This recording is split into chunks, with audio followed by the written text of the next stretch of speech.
ሰላም ቤተሰብ እንዴት ናችሁ? በያላችሁበት ሰላማችሁ ይብዛልኝ። ስክሪን ላይ የምትመለከቷቸው እንግዲህ ይቅርታ ሀይሚ ብሩኬ እንዲሁም ደግሞ አብሳላት ናቸው።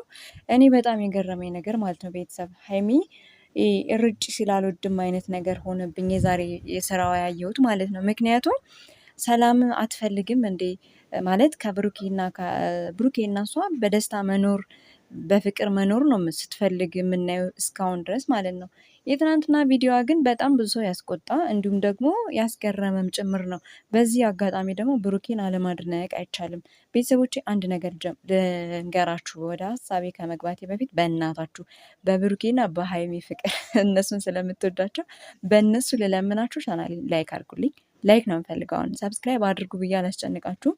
ላይክ እና ሸር ግን እንድታደርጉልኝ እለምናችኋለሁኝ። ምክንያቱም ትልቅ ምህታት ተመቷል ቻናሌ በዚህ ሰሞን ማለት ነው። ስለዚህ ፕሊስ ልለምናችሁ በብሩኬ በሀይሚ የምትወዷቸው ላይክ እና ሼር አድርጉልኝ ማለት ነው።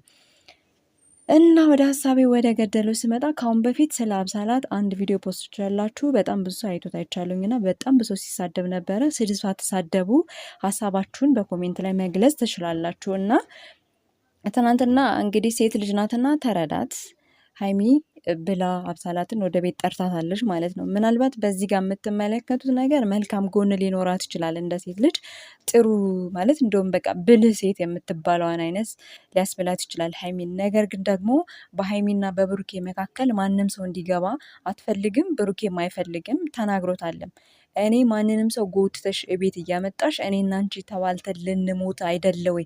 ምን ሆነሽ ነው ሲላት ነበረ። ይሄ ደግሞ በጣም ትክክል ነው፣ እውነቱን ነው።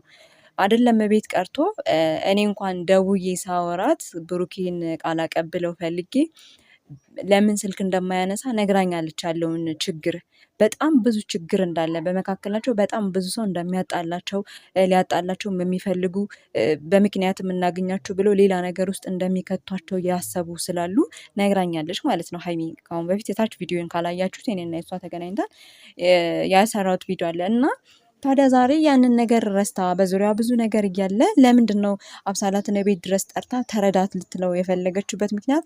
አንድ የሆነ ምክንያት እንዳላት ነው የተረዳሁት። እኔ ከአሁን በፊት የራስክን ህይወት ኑር፣ የራሴ ኑሮ ነው የምኖረው ስትለው ነበር እና ያን ነገር ደግሞ በውይይት በመነጋገር አስተካክለው ጥሩ ህይወት ጥሩ ነገር እየኖሩ ነው ያሉት። በአጠቃላይ ሁላችንም የእነሱ ደስታ ደስታችን ነውና ደስ ብሎን ሳለ እንደገና ደግሞ ሌላ ክብሪት የጫረችበት ምክንያት ሀይሚ የራሷ ምክንያት ያላት ነው ይመስለኝ። በዚህ መካከል ግን ብሩኬ በጣም ነው የተናደደባት፣ በጣም ነው ያዘነባት። ልጅቷንም ከተከፋሽ ተከፊ ከቤት ውጭ ሲላት ነበር።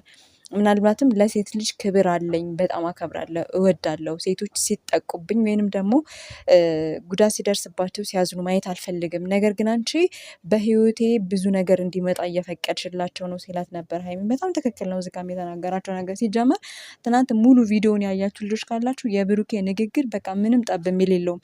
ግን በዚህ መካከል ስህተት በጣም ብዙ ስህተት የፈጠረችው እና ሁለቱ ለመጋጨት ወይም ራሷ ምክንያት ትፈልጋለች ብዬ ነው ያሰብኩትኝ። እኔ ለምንድነው ተረዳት ማለት ምን ማለት ነው? እኔ አልገባኝም። ተረዳት ልትልበት እንግዲህ አብሳላት ታውቃላችሁ ብሩኬን እየፈለገች እንደሆነ። ይህ ደግሞ በጣም ያዋርዳል። ምክንያቱም ሴት ልጅ ክብሯን እንጂ እንደዚ አይነት ዝቅ ብለን መለመንም አይጠበቅብንም። ዳር ላይ ከሆነ ማለት ነው፣ አየር ላይ ከሆነ ያለ ነው። ለምን ከገባንበት በኋላ ሲሆን ምናልባት ጊዜያችን መስዋዕት ከፍለንበታል ብለን ትዕግስት እየወሰድን ልንጠይቀው እንችላለን። ምናልባት እስኪ ተረጋግቶ ከሆነ ወደ ራሱ ተመልሶ በማለት ከዛ ውጭ ግን ገና ሳትገናኙ እንዲህ ምናልባት ወደሽ እሱን ለመለመን ከሆነ ስለ እውነት ራሽን እንደገደልሽው እወቂ። ማንም ቢሆን ማለት ነው። ለሴቶች ልጆች ይህን ነው የምለው እኔ። ስለዚህ እዚህ ጋር ደግሞ ሀይሚ እንግዲህ ተረድታት፣ ምናልባት ፍቅር ነውና ከምትጎዳ አንተ ተረዳትና አውራት።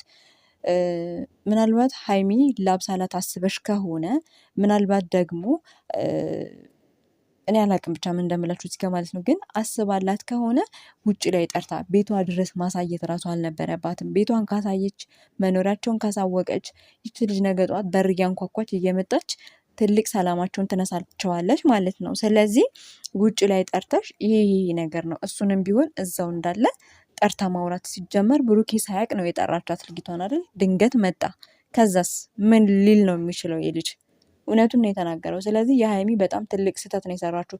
ከአሁን በፊት እዩ ስትመጣ እንዴት ነው በዛ በልጅ ምክንያት ብዙ ነገር እርጉዟን ሴት እንኳን እንደዛ ከግር እስከ ጫፍ ስታዋርዳ፣ ስትሰድባት፣ ስታንገላታት ውጪ አንቺ ማነች ስትላት ነበር አይደል እንደ ሀይሚ። ታዲያ ዛሬ ምን ተገኝና ነው ላብሳላት አንተ ተረዳት ብላ ቦታ የሰጠችላት? እንዴት ፈቀደችላት? ብሩኬን እኮ ከማንም ሴት ጋር እንዲገናኝም ሆነ እንዲያወራ አትፈቅድም ሀይሚ። ታውቃላችሁ ይሄንን እውነቱን ስነግራችሁ ማለት ነው። ታዲያ ግን ለምንድን ነው ዛሬ አቤት ድረስ ጠርታ እኔ ላውራሽ ምናምን ነገር ምን አመጣው ነው? ቤቷንስ ለማሳየት ለምን ፈቀደችላት? እንደኔ ተረዳሁት። እንዳልኳችሁ ቅድም የሆነ ነገር አለ ብዬ ነው የማስበው። ስለዚህ ሀይሚ ሰላም ሳይሆን ጸብ ነው የምትፈልጊው ብዬ ልበልሽ እንግዲህ ከይቅርታ ጋር ማለት ነው። እኔ ወዳታለሁ፣ አከብራታለሁ ግን በመካከላቸው እነሱ ሲጣሉ የሚደብረን ድብርት ታውቃላችሁ ሁላችንም እንዴት እንደሚያስጠላን ማለት ነው። ለምን ፍቅራቸው ነው እኛ የሚያስደስተን።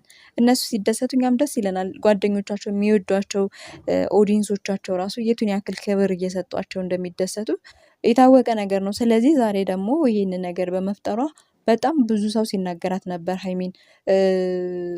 ብዙ ሰው እየሰራባቸው ነበር ቪዲዮ እና ትክክል ናቸው ብዬ ነው የማስበው።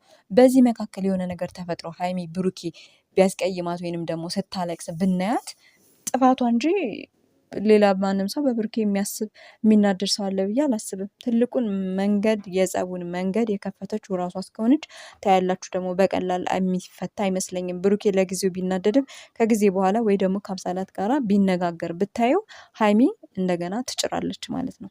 ያኔ ትናደዳለች። አሁን ሩታንና አብርሽን እዩ። ሩታ ሄርሜላ ስትመጣ ዝም አለች፣ ፈቀደች፣ ሲሰሩ ምናምን ችግር የለም አለች። ከዛስ እስከ የት ድረስ እንደደረሱ አሁን እያለቀሰች እስከ መለመን ደርሳለች አይደል ሩታ። ስለዚህ ሀይሚም ነገ ጠዋት የሩታ እድል ወይም እጣ ፋንታ መድረሱ እንደማይቀር የታወቀ ነው። ስለዚህ ካሁኑ ስርዓትሽን ይዘሽ ወይንም ደግሞ የኦዲየንሶችሽን ሀሳብ ኮሜንት ተቀብለሽ ይቅርታ ጠይቀሽ እሷን ደግሞ በውጪ ችግሩን ማቅለል እንዳለብሽ ነው እኔ የተረዳሁት ቤተሰቦች። ምክንያቱም ህይወት ነው በቃ። እኔ እስካሁን ባለማወቅ ያባከንኩት ጊዜ ይቆጨኛል። ከዚህ በኋላ ግን ማንም በመካከላችን እንዲመጣ አልፈቅድም አለ በቃ። ይህን ካለ ከእሷ ጋር ያለው ግንኙነት ረጅም ጉዞ እንዲሄድ ነው የሚፈልገው ብሩኬ ማለት ነው። ታዲያ ሀይሚ ይህንን ነገር ተረድታ ወደ ራሷ መመለስ እንዳለባት ነው እኔ የተረዳሁትኝ። እናንተ ምን ትላላችሁ? ሀሳብ አስተያየታችሁን ኮሜንት ላይ ስጡ። ሀሳባችሁን እፈልገዋለሁ እኔ። አንዳንዴ ሀሳብ ራሱ ኮሜንት ሲሰጥ የሚገነባ ሲሰጥ የሆነ ሰው የሚያስብበትና የሚረዳበት መንገድ ስለሚኖረው መልካም የሆነውን ኮሜንታችሁን ኮሜንት ላይ ጻፉልኝ ማለት ነው። ሲቀጥል ደግሞ ስድብ የሚባለውን በመካከል እንዳታስገቡት። ምክንያቱም አብሳላት ነይ ተብላለች ፈቅዳላት እስካመጣቻት ድረስ አብሳላትን በዚህ ጋር ጥፋት አለባት ብዬ አላስብም። ግን ደግሞ ጥፋት ብዬ የማስበው ወንዶች ጓደኛ ካላቸው ከሴት ጋር ካየሽ አንድ ሴት ምን ልትሆኚ ወደዛ ቦታ ትሄጃለሽ ነው እኔ ጥያቄ የሆነብኝ። በጣም የሆነ የሰከረ ህዝብ ነው የበዛበት። የተያዘ ሰው ከሆነ እኮ የተያዘ ነው በቃ። ከእሱ እምቢ ብሎ የመጣ ለአንቺ ሊሆንሽ አይገባም። ነገ ጧት ደግሞ አንቺን ጥሎሽ ይሄዳል። ስለዚህ ንጹህ ወንድ ስንት ወንድ በሞላበት የተያዘ ወንድ ላይ የመንጠጠል ፍላጎት ወይም ደግሞ አባዜ እባካችሁ አርቁት ነው የምለው። የኔ ሀሳብ ይህንን ይመስል ቤተሰቦች። የሀይሚ ትናንትና ትልቅ የሆነ ስህተት ሰርታለች። እናንተ ምን ትላላችሁ? ኮሜንት እንደነገርኳችሁ ደግሞ ሼር አድርጉልኝ። ላይካችሁን በቃ በተረፈ እንደው ሼር እንኳን ማድረግ ባትችሉ ቪዲዮውን እንዳያችሁ ላይክ እንድታደርጉ ወዳችኋለሁ ቤተሰቦች። በያላችሁበት መልካም ጊዜ